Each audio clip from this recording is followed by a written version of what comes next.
Haleluya, salam damai sejahtera di dalam cinta kasih daripada Bapa kita Tuhan Yesus Kristus. Selamat malam, Sabtu malam hari ini 6 September 2025. Waktu begitu cepat, hanya orang rahmat dan anugerah Tuhan Bapak Ibu bersama saya dipelihara. Sampai tanpa terasa saat ini di bulan September, sudah di 1 minggu, sudah 6 hari. Ya, ini anugerah Tuhan. Besok hari Minggu, harinya Tuhan, dan saat ini juga di Jember dalam rangka pelayanan. Besok ibadah Minggu disertai perjamuan kudus. Awal perjamuan kudus, akhir bulan saya juga tutup dengan perjamuan kudus. Karena Yesus sebagai Alfa dan Omega, awal dan akhir, semuanya Yesus, semuanya bersumber pada Tuhan Yesus. Sebab yang menciptakan kita, menciptakan segala kalanya. Kita berikan nafas, diberikan kehidupan, diberikan kesempatan, semua berasal dari Tuhan. Mari kita mau takut kepada Tuhan.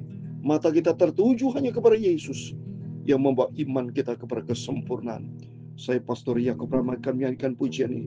Mataku tertuju padamu Tuhan. Karena sebentar kita membaca berurutan Matius pasal 7 ayat 1-5 tentang jangan menghakimi. Untuk itu mari mata kita tertuju kepada Tuhan. Jangan tertuju kepada menghakimi orang lain, tapi kita takut sama Tuhan. Sebab Tuhan yang punya segala kalanya. Amin. Mataku, haleluya, tertuju padamu. Amin, haleluya.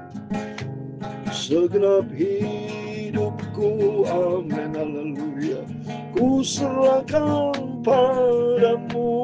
Amin, haleluya. Bimbing aku, haleluya, masuk rencanamu, haleluya, untuk membesarkan kerajaanmu. Amin, haleluya. Ku mau mengikuti, amin, haleluya, kehendakmu ya Bapa, haleluya. Ku mau selalu menyenangkan hatimu. Amin, haleluya. Mataku, amin, haleluya, tertuju padamu. Mari kita semua pandang kepada Tuhan Yesus, haleluya, yang memiliki segala-galanya, haleluya. Pimpin hidupku, haleluya, masuk rencanamu, haleluya. Ku membesarkan, untuk membesarkan kerajaanmu, amin, haleluya. Ku mau mengikuti, amin, haleluya, kehendakmu ya Bapa, haleluya. Ku mau selalu menyenangkan hatimu, haleluya. Dalam Injil Matius pasal 7 ayat 21 demikian firman Tuhan. Bukan setiap orang yang berseru kepadaku, Tuhan, Tuhan, akan masuk ke dalam kerajaan surga, melainkan dia yang melakukan kehendak Bapa-Ku yang di surga. Untuk menyenangkan hati Tuhan Yesus, ku mau mengikuti, amin, haleluya, kehendakmu ya Bapa-Ku, haleluya. Ku mau selalu menyenangkan hatimu, amin, haleluya. Ya Tuhan, Bunga-mula kebesaran dan kejayaan, kehormatan, kemasyuran, dan keagungan. Ya segala-galanya yang ada di langit dan di bumi, ya Tuhan. Bunga-mula kerajaan, dan Kau yang tertinggi itu melebihi segala-galanya. Sebagai kepala, sebab kekayaan dan kemuliaan berasal daripada-Mu, dan Engkaulah yang berkuasa atas segala-galanya. Dalam tangan-Mu lah kekuatan dan kejayaan, dalam tangan-Mu lah kuasa membesarkan dan mengokohkan segala-galanya. Amin, haleluya. Sekarang dialah kami di dalam nama Tuhan Yesus Kristus. Kami bersyukur kepada-Mu dan memuji nama-Mu yang agung itu. Terima kasih malam hari ini. Berfirman ya Bapa, kuduskan mulutku, pikiran dan hatiku ya Bapa. Ampunilah semua dosa salahku. Terima kasih Bapa. Segala puji dan hormat, segala kebesaran, ketinggian, kemuliaan, keagungan, kesempurnaan, kekudusan, tempat tertinggi di atas segala-galanya bagi Allah Bapa di dalam kerajaan surga. Dalam nama Tuhan Yesus Kristus, kami sudah berdoa mengucap syukur. Haleluya. Amin, amin. Selamat malam. Salam damai sejahtera di dalam cinta kasih daripada Tuhan Yesus. Kita bersyukur hanya rahmat dan anugerah Tuhan. Tiap hari kita dipelihara sama Tuhan. Dari hari demi hari, minggu demi minggu, bulan demi bulan, tahun demi tahun, sampai saat ini kita di bulan yang ke-9. Berarti masih diizinkan Tuhan 3 bulan lagi.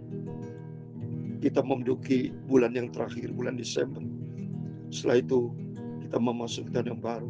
Minta pimpinan Tuhan, supaya mata kita tertuju kepada Tuhan. Sentral hidup kita hanya Yesus. Sebab Tuhan berkata di dalam Matius 7:21, bukan setiap orang berseru kepadaku Tuhan, Tuhan, akan masuk di dalam kerajaan surga, melainkan bagi mereka yang melakukan kehendak Bapa di surga. Banyak orang Kristen hanya bisa sebut nama Tuhan begitu gampang, tapi tidak menjadi pelaku firman Tuhan. Tuh Bapak Ibu bersama saya, komitmen Bapak Ibu kepada Tuhan, supaya selain kita membaca, mendengar, merenungkan firman Tuhan, kita menjadi pelaku firman Tuhan, melakukan kehendak Bapa di surga. Karena jelas nih firman Tuhan, kalau tidak melakukan kehendak Bapa di surga, tidak bisa masuk dalam kerajaan surga. Bahkan di ayat 23 dikatakan, pada waktu itulah aku akan berterus terang kepada mereka dan berkata, aku tidak pernah mengenal kamu, enyalah daripadaku, kamu sekalian pembuat kejahatan. Wah, dahsyat. Jangan takut sama Tuhan. Hormat kita dan kita cinta Tuhan Yesus. Ya, biar hari-hari kita melangkah diisi dengan kebenaran Tuhan, supaya kita menyenangkan berkenan hati Tuhan Yesus. Yaitu mari kita membaca Matius pasal 7. Puji Tuhan, kita sudah membaca pasal 1 sampai pasal 6. Sekarang pasal 7. Ini kemurahan Tuhan Bapak Ibu.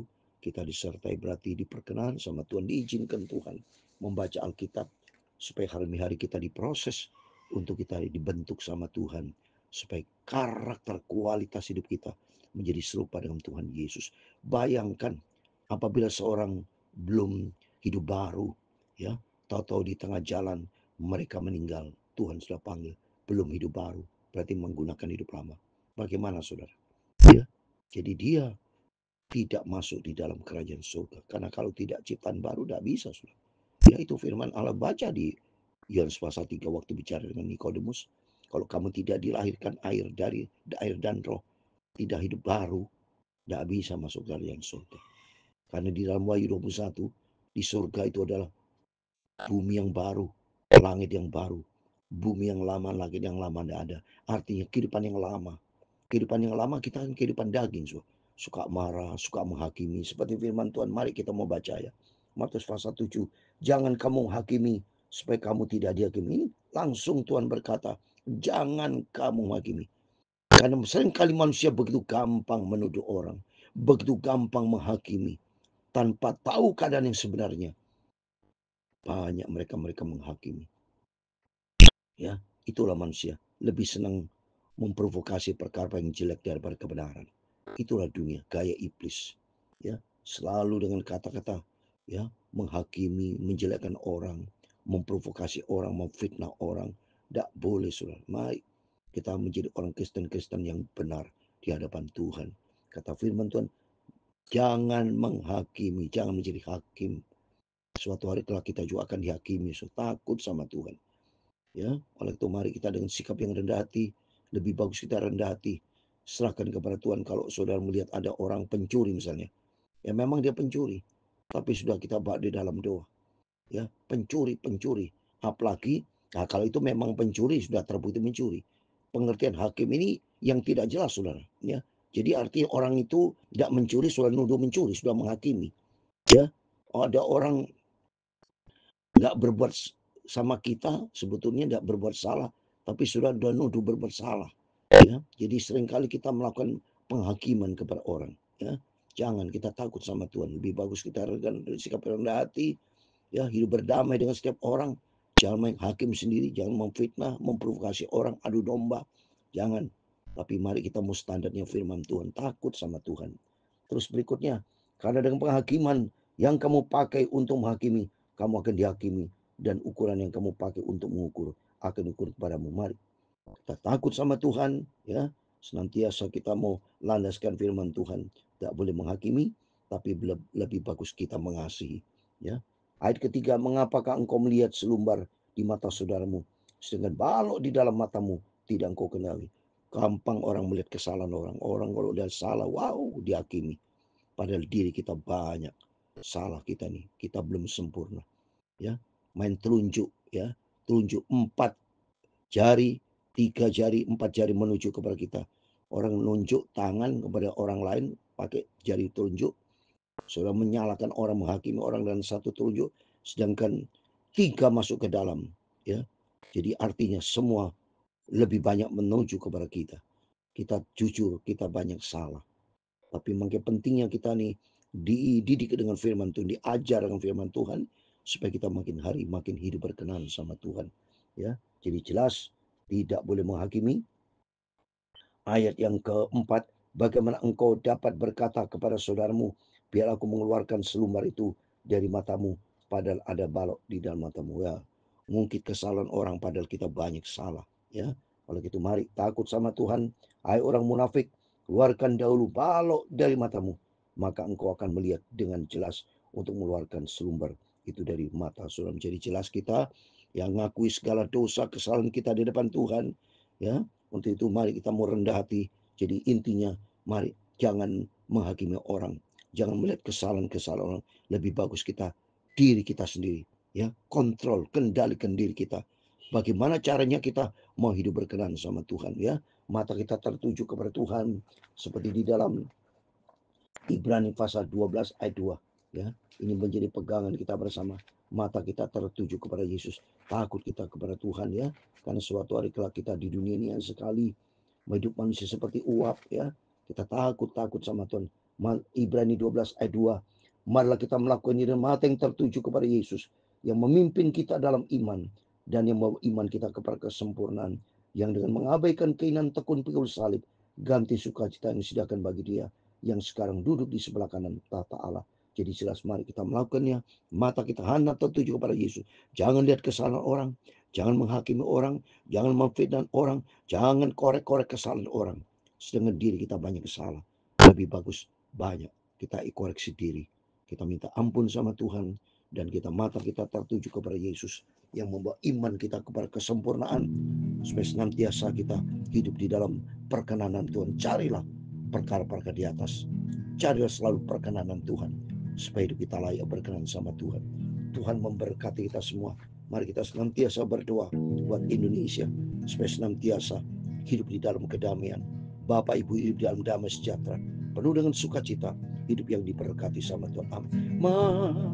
Mataku, haleluya, tertuju padamu. Bukan mata kita tertuju kepada kesalahan orang, tapi mata kita hanya sentralnya kepada Tuhan Yesus. Amin, haleluya. Bimbing aku, amin, haleluya. masuk rencanamu, haleluya. Membesarkan, haleluya, kerajaanmu, amin, haleluya. Mau mengikuti, haleluya, kehendakmu ya Bapa, haleluya. Mau selalu menyenangkan hatimu, amin, haleluya. Tuhan memberkati engkau dan melindungi engkau. Tuhan menyinari engkau dengan wajah-Nya dan memberi engkau kasih karunia. Tuhan menghadapkan wajah-Nya kepadamu dan memberi engkau damai sejahtera. Bapa kami yang di surga, dikuduskanlah nama-Mu, datanglah kerajaan-Mu, jadilah kehendak-Mu di bumi seperti di surga. Berikanlah kami pada hari ini makanan kami yang secukupnya, dan ampunilah kami akan kesalahan kami, seperti kami juga mengampuni orang bersalah kepada kami. Dan janganlah membawa kami ke dalam pencobaan, tetapi lepaskanlah kami daripada yang jahat. Karena Engkau-lah yang mempunyai kerajaan dan kuasa dan kemuliaan sampai selama-lamanya. Amin, amin. Selamat malam. Sebelum Bapak Ibu berbangun tidur, mari berjaga dan berdoa. Kembali kepada firman Tuhan, mari mata kita tertuju kepada Yesus. Jangan tertuju kepada kesalahan orang. Jangan tertuju untuk menghakimi orang. Tapi lebih bagus kita koreksi diri kita, karena kita akui orang berdosa. Akui kita rendah hati, kita banyak salah. Lebih bagus rendah hati daripada menghakimi orang, supaya hidup kita layak berkenan sama Tuhan. Dan hiduplah di dalam pertobatan, hiduplah di dalam kebenaran firman Tuhan, hiduplah standar selaras dengan firman Tuhan. Itulah yang dikehendaki Tuhan. Amin. Tuhan memberkati kita. Amin. Immanuel. Puji Tuhan. Haleluya.